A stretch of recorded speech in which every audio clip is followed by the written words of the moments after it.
So John Robert interviewing Suzi Quatro about her career, an upcoming career gig at the Albert Hall. So what I'm interested in the Albert Hall gig is what you're actually going to play. Is it going to be like, I mean, is it going to be a special event, very encompassing, a full career job?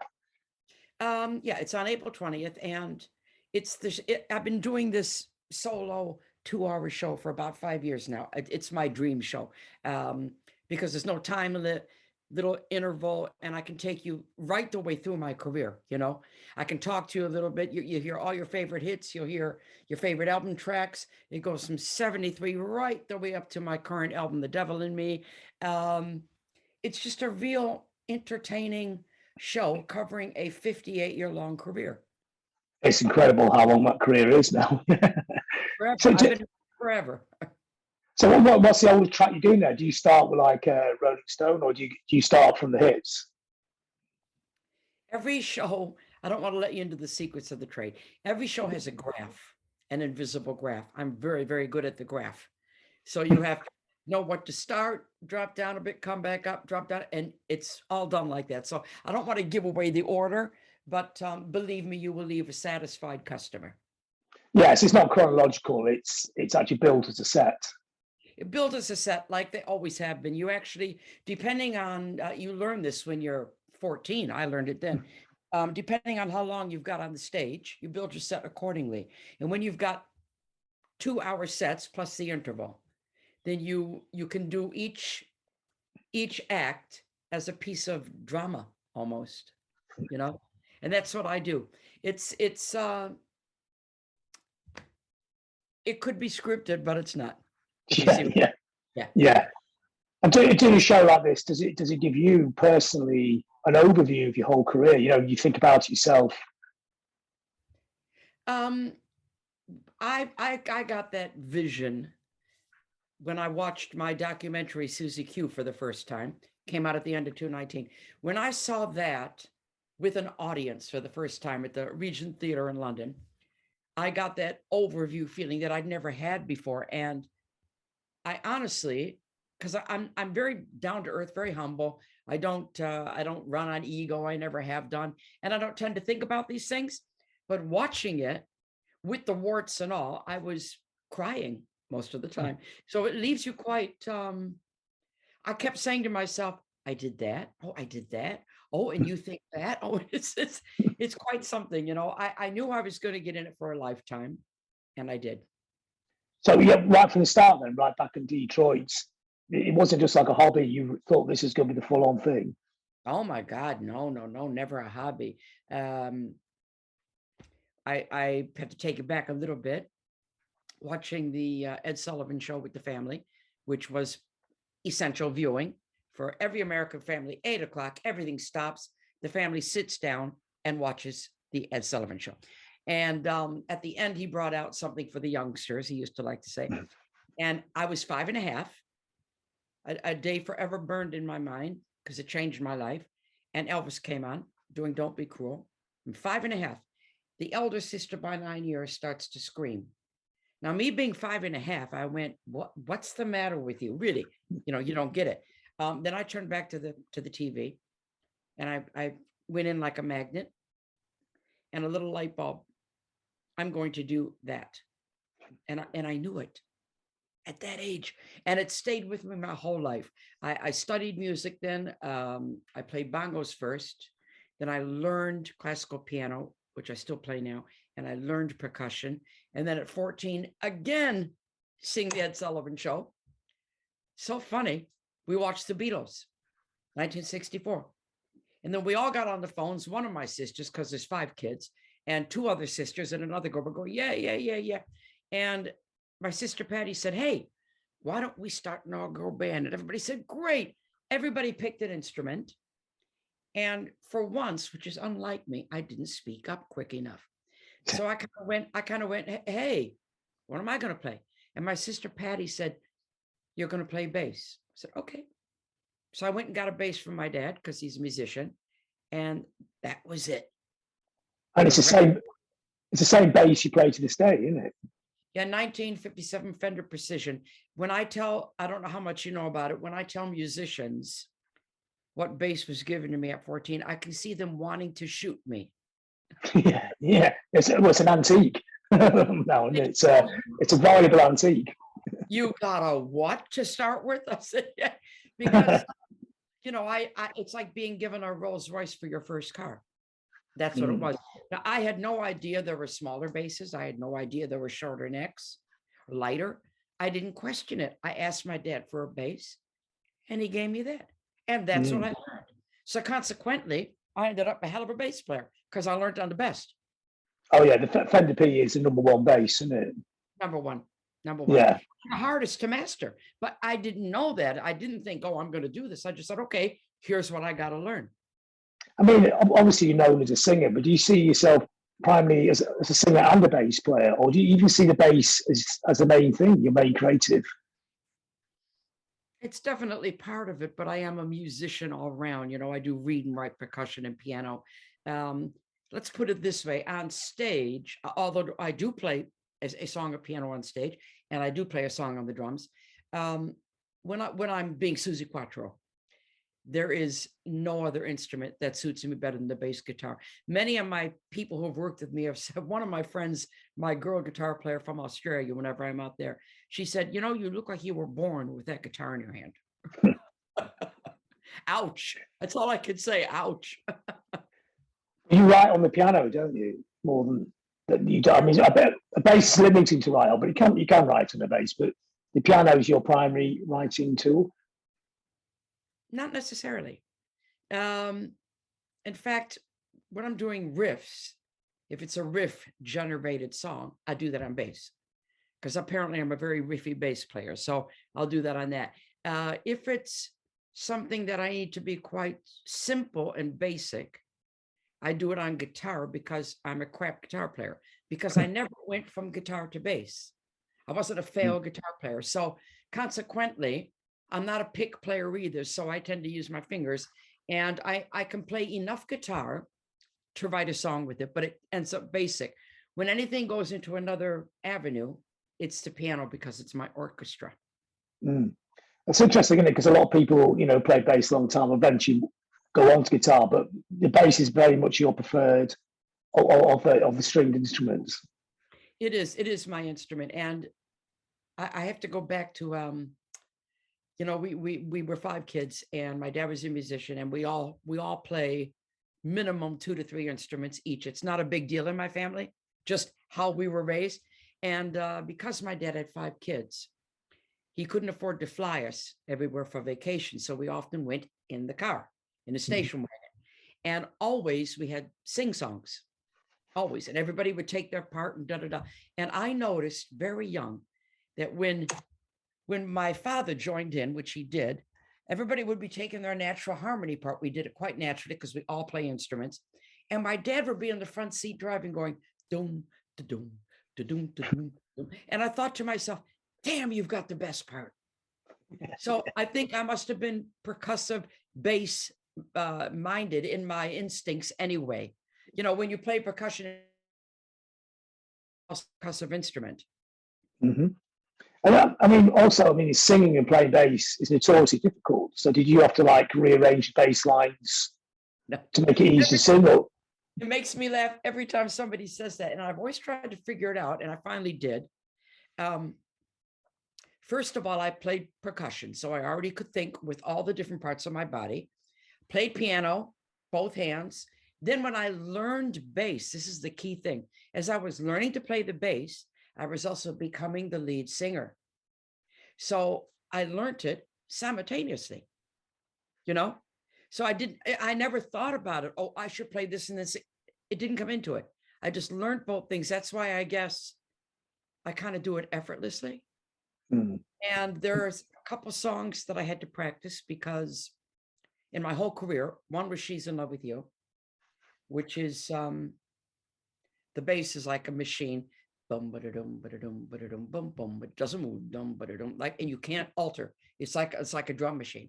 And the vocal goes, well, if you see her all alone, walk up to her discreetly. So it's completely behind it.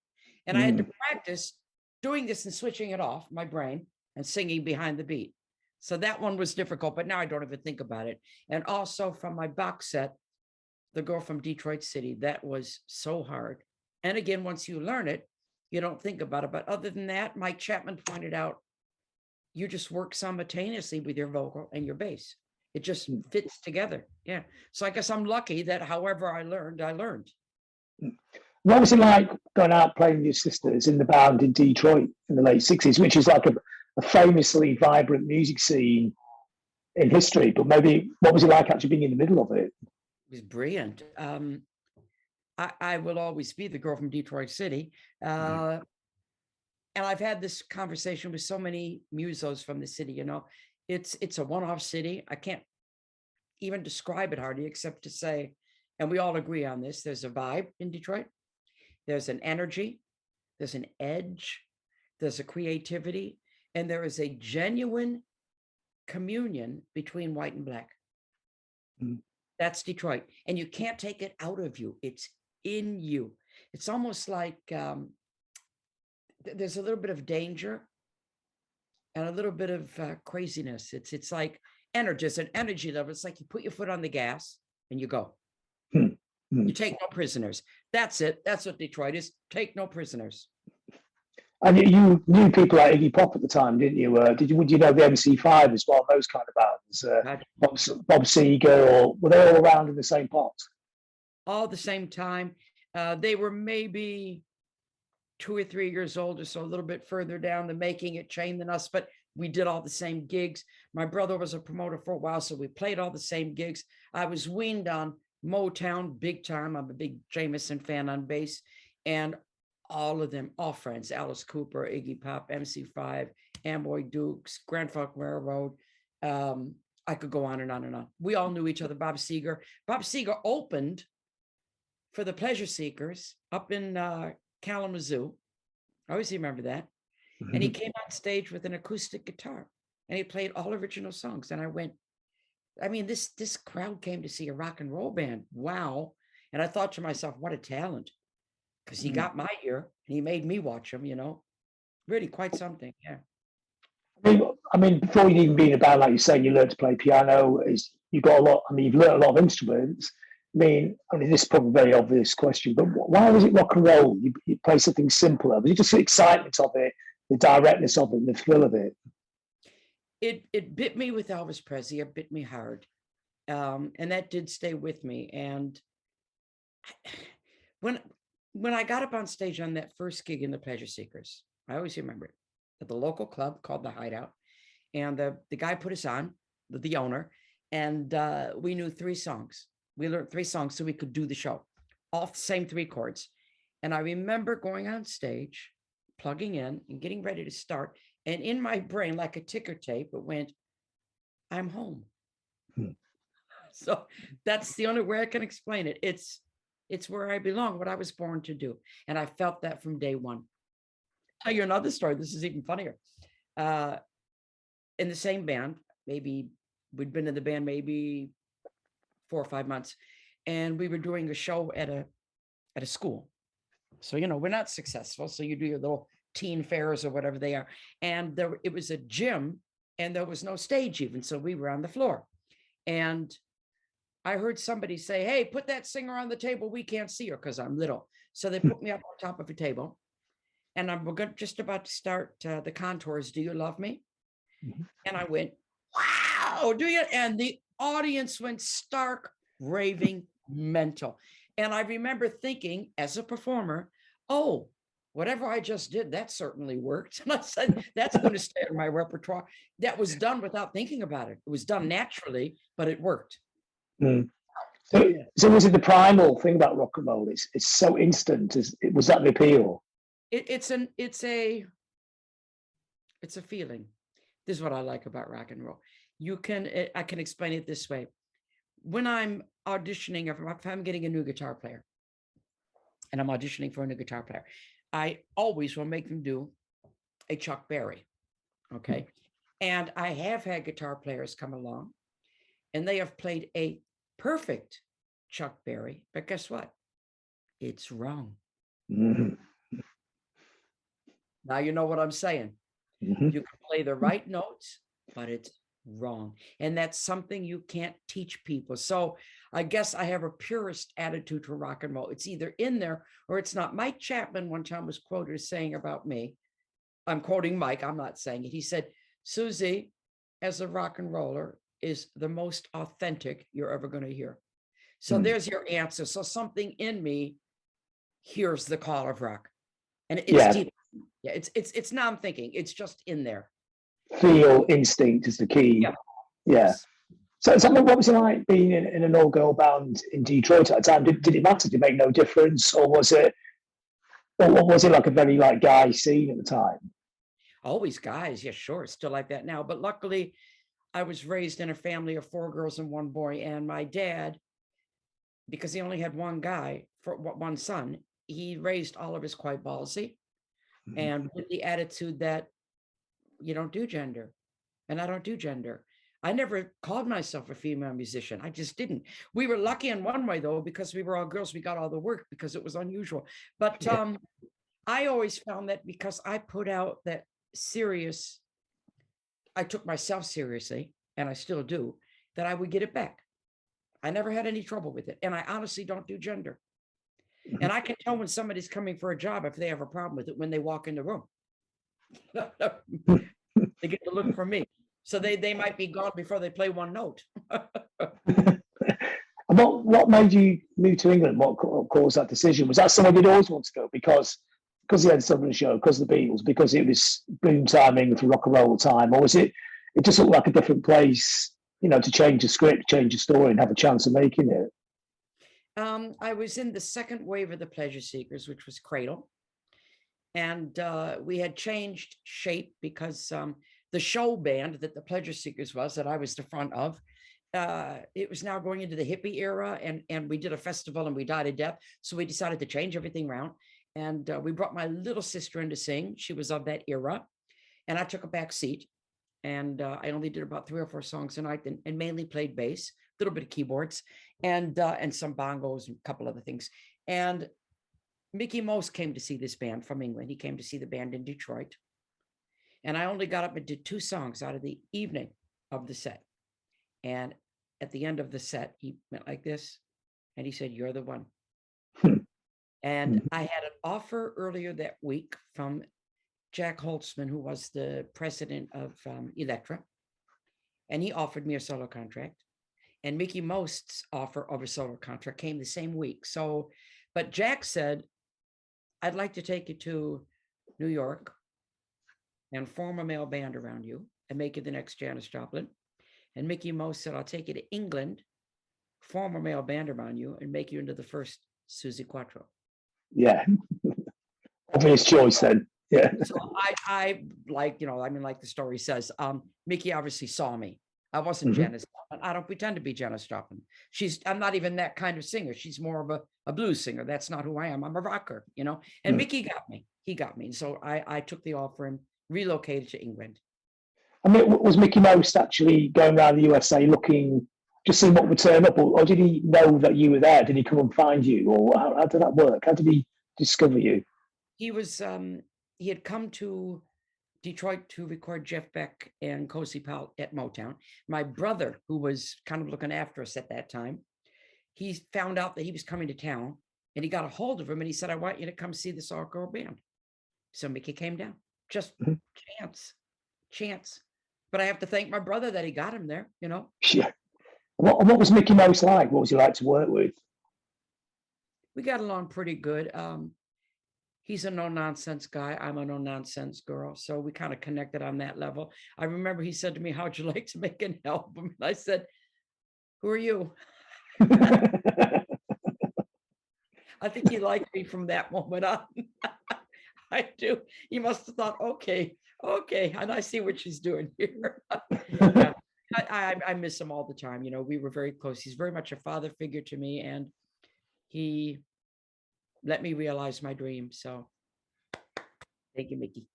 But how much did he contribute to what became the Suzi Quatro that we know in the UK? Was that like a composite creation? A lot of it yours, obviously. Or parts of it came from him, or was it a teamwork? Who I am has nothing to do with Mickey, as he would tell you himself if he was here. And in fact, we did about a year, maybe 14 months of recording, and Mickey didn't and never could get the essence of me on the tape. And he knew he couldn't do it. That, well, what he's almost had too smooth of an approach for me. I'm a raw edge kind of girl. And I then said to him, Mickey, I'm going crazy here, going crazy. I need a band. I've never been this long without working. And he said, okay, get a band. I got a band. Then everything started to take shape. The frustration of the year of nothing happening, living in a bedsit, got the band together, was doing all my own material. And he put me on the first ever Slade tour. So I opened the show 20 minutes with Thin Lizzy and then with Slade. And of course, by the end of that tour, the band was together. And Mickey said, yeah, you guys got a sound out, very boogie based, And he had just signed Chin and Chapman. And he said, Suzi, I know you're signed as a singer-songwriter musician, which I am. The majority of the album has always been written by me. Plus I've had singles out. He said, these two new songwriters, they're very good at crafting a 3-minute single. What about if they come along to see your show and they see if they can find a song to do with what you do? And I thought, he said, are you against that? I said, not at all. So they came, they watched, and Mike went away and wrote Can the Can, brought it in. We all sat down in the room, put our bits to it. That whole song is very much my original band. The bass is mine, the guitarist is Len, the keyboards is the keyboards, the drummer put the dum, and it was very much the creation by the band. Mike Stumble was screaming guitars. That's all it was. So we took the bones out of that. We liked the song, and that worked. And that was it. The rest is history. It's quite rare for him to actually use the band. I mean, quite often the other bands he's working with, he would get session players in to play the song. So would you have to put your foot down to be able to play on the record, or was it just a case that your band was so hot he just worked what he had? That wasn't even up for discussion. The first tracks we put down were done with session people, with me on bass. But with this one, Mickey too wanted the band. The band had a sound, and it worked. And then when the image came up, so the music was very much me, made into a 3-minute commercial by what I did. And then Can the Can was recorded, and Mickey said, I think it's going to be a #1, Suzi. Now we got to get your image in a photo session. What do you want to wear? And I said, leather. And he said, no. And I said, yes. And he said, no. And I got my way. Again, Elvis. And there was a silence. And then he said, what about a jumpsuit? And me being the naive girl that I can be, I said, what a great idea. I thought, because I jump around a lot, that the jumpsuit would stay in one place. I swear to God, I did not realize it was sexy until we got the photographs back. And I went, oh. It still makes me laugh.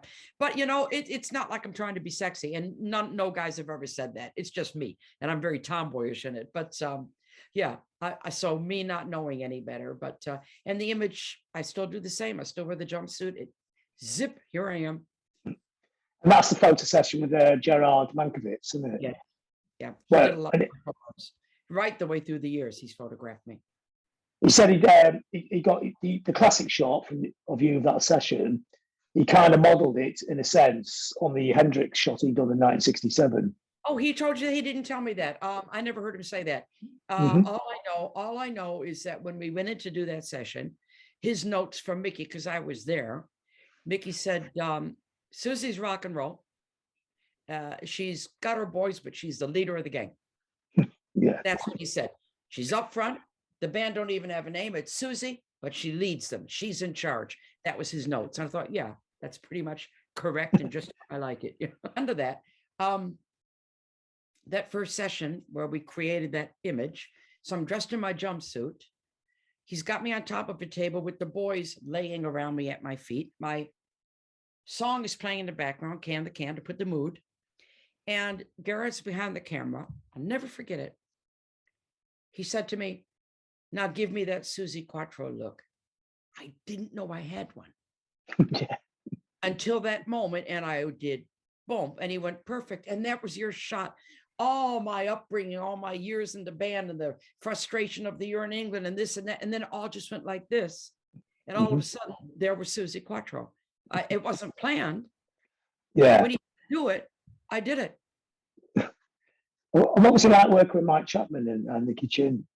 Well, it was mainly Mike in the studio. Nicky Chin was more business, but Mike is still friends with me now. He's a good guy. He's very creative, lovely man.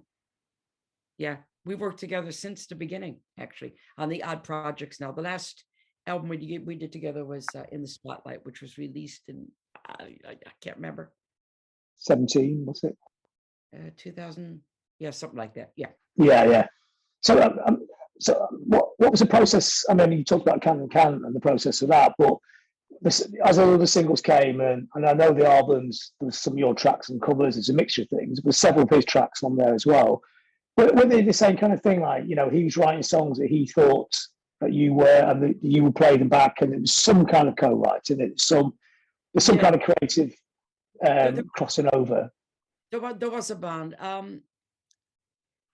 Sometimes it was hard to remember who wrote what, to tell you the truth. There was a classic time when I was putting down the vocal, because Mickey always said that my act, the meat of my act was my own songs. That's how Mickey Most put it. That was the meat, as he called it. I was doing the vocal to one of the singles, Mama's Boy, and I stopped singing for a minute, and I said to Mike, for God's sake, Mike, next time you write a song, give me a breathing space when I'm singing, will you? And he said, Suzi, you wrote this one. I went, fine. Okay. That'll be that then. But there was definitely crossover. Mike would always listen to whatever Lenny and I had written for the next album. And then, you know, he'd pick out the best of this and that, and then he'd go away and write whatever he wrote. And he only ever wrote for me. He didn't give me things written for anybody else. He crafted a song to fit the project we were working on. And it'd be different with other people, wouldn't it? Because some songs would sort of move around bands till they found a home. And so is the way he's working with you was quite different then. We never had that. I never had a song that Mike wrote for anybody else. And in fact, he only did it 2 times where he asked me if I wanted to do the songs.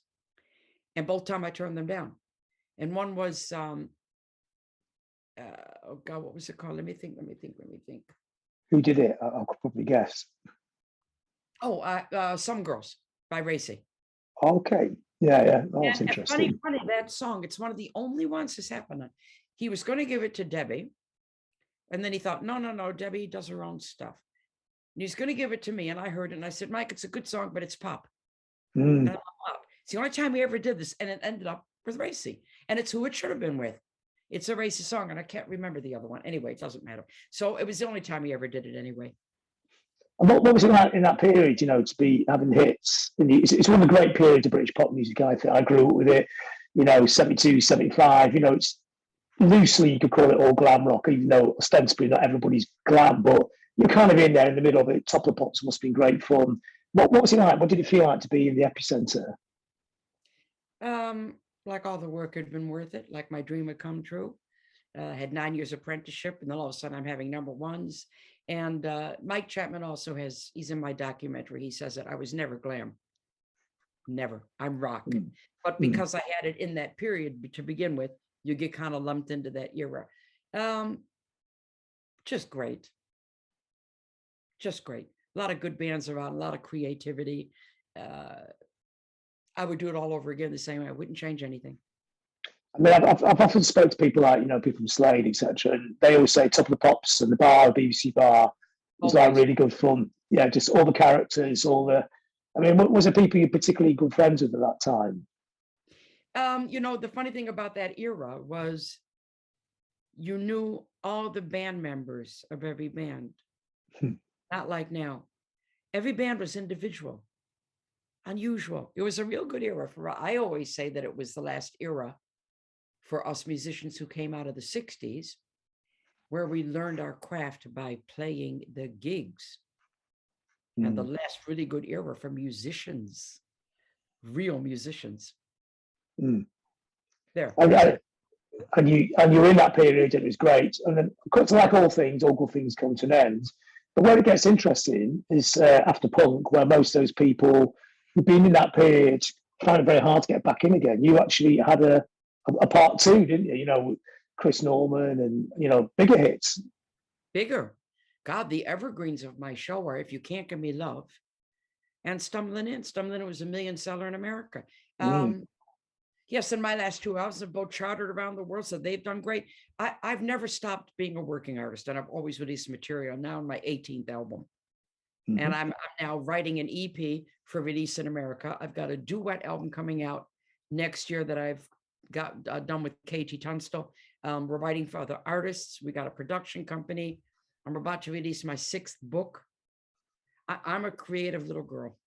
I mean, for that kind of second part, I mean, the sound change, it went much more sort of, there's country, West Coast influences, and it sort of pulled back from, it's still, I mean, still because your voice has got that edge on it, it still has that rock edge, but it was kind of a step away from the pounding sort of teenage anthems. And was that kind of a deliberate decision? Was that something you wanted to do?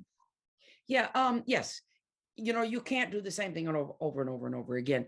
Mike had taken a little hiatus. He had gone away to America, and he said he's not going to work with anybody that I worked with before. He's going through one of his things. Mickey Most took over the reins and did Agoraphobia, which is not one of my favorite albums because, like I said, Mickey never knew how to record me. And then I got the part in Happy Days, and we had dinner with Mike. We decided to work together again. So it was a year break we had. And Mike said, I want to try something different. Just move the goalposts a bit. He said, I love your voice in the register where it's your real voice. And you do have a natural country ballad feel to your voice. And I said, I do. He said, yeah, it suits it. You know, I said, okay. And then they went to the opening of Saturday Night Fever. I've seen you before on the discotheque floor. Boom. They had it written. And it was a change. And when I was in the studio singing the song, Mike said to me, I want you to do this vocal like I just saw you on the set on Happy Days. Act it. So I did. And a whole magic happened again. It was great. Of course, we had stuff after that, Rock Hard and Glad All Over and Lipstick, went right back to the original. But that was it was a needed change. So in a sense, the song, you're in the Happy Days character. Is that Mike's idea? Yeah. I wasn't doing it like the character, but what he said was the vocal on this, it's almost like a dialogue. So I want you to act it because you can act. So I put a bit of drama into it. And that's what you're hearing. And that's why the vocal works so well. It was interesting, it was with Chris Norman, because his voice is quite similar, isn't it? I think it's both quite husky, raw voices, aren't they? Was that Mike's decision, or was that just something that the song kind of demanded? That happened. We were at an award ceremony in Germany. We were there also recording at EMI Studios, and we went to an after-hours party with everybody that had been in the award ceremony, and there was a band on, so it was a VIP party. And I was going to every other famous person and saying, come on, let's go jam. And nobody would jam with me. Nobody wanted to work, as they put it. What? Anyway, with Chris, I didn't ask him. I dragged him onto the stage. I said, come on. So we started to sing.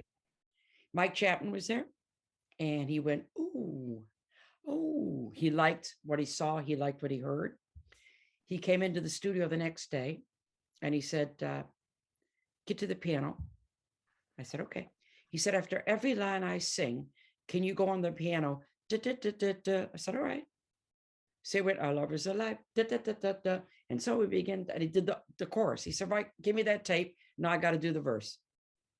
And then when we did it in the studio, he put Chris and me face to face. So you get that real energy going back and forth. We sang it live, face to face. That's very clever. He seems like a very clever producer. You know, he's about getting performances, getting energy into reaction. Oh, he gets you to do things vocally you didn't know you could do.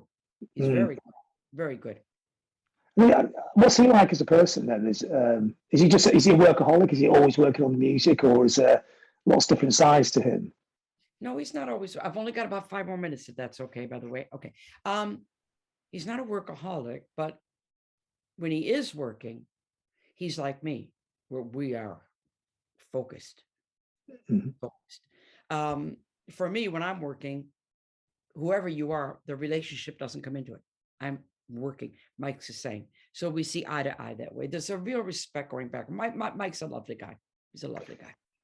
And when he's writing his songs, does he write them with the person in mind? Or is he a person who has a stockpile of songs that he just writes anyway? Or when he's writing it, when he was writing songs for you, would he be thinking of you that sort of turned itself into a song? He only ever, like I said before, he only ever gave me tailor-made songs to me. He only ever wrote for me. He would write a single for me for a project, only for me, with nobody else in mind. Nobody. But I know that he does write and then sometimes give them to certain people. But for me, he tailor-made them because it wouldn't have worked any other way. Those songs are so particular, like the Wild One. And I mean, who else is going to sing that but me? And finally, so we talked about the show, which is it's great because it's an extrapolation of a 58-year-long career, which is incredible. But you talk about working on new albums. Which way are you going with the music now? Oh boy. Well, The Devil in Me had the best critics of my entire life. Everybody was calling it my best work, which is something else. And now my son is steering me in this certain direction now for the next one. And because he was so correct on The Devil in Me, I'm letting him lead the way. Now take over, letting him lead the way. He's on his feet, and he's very riffy, and he loves Suzi Quatro. So it's basically just getting the sound which you have, the constituent parts sound, which is your voice, the bass playing, the style, the rock and roll, but kind of making it contemporary, but doesn't have to be modern. That's a trick, that's a balance, isn't it? Yeah, what we were able to do on The Devil in Me, which we're continuing now. My son's benchmark was my first album. And, that was after No Control, which we were getting our feet wet. And people love that too. But he said, I know what this album should be. And what he did was, and everybody that heard it said the same thing. Without it sounding retro, he got that Suzi Quatro vibe, like the first time you heard her. This is what he managed to capture. So he wants to keep that. And now he's saying on this next album, this is going to be like no album you've ever made before. So God knows what he's going to do on this. But we're working on songs now, and they are taking on a flavor and a style. Brilliant. Well, good luck with it. Look forward to hearing it, and good luck with the gig at the Albert Hall. Thank you very much.